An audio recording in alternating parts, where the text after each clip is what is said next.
In front of me is HMD Pulse Plus, and today I would like to show you how you can operate Permission Manager.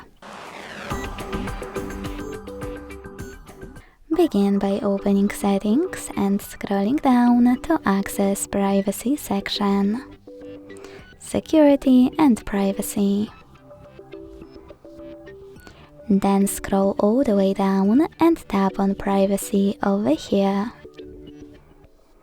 Finally, you can access Permission Manager and select which feature you want to manage. In my case, Location. Then click on one of your apps, like Chrome, and apply any of those options by tapping on the best one. Allow only while using the app, ask every time, or don't allow.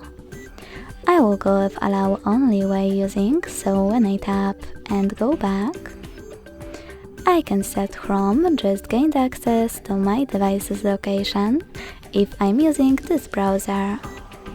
But you can also select any feature, then tap on an app that you wish to manage and scroll all the way down to tap on See All Permissions.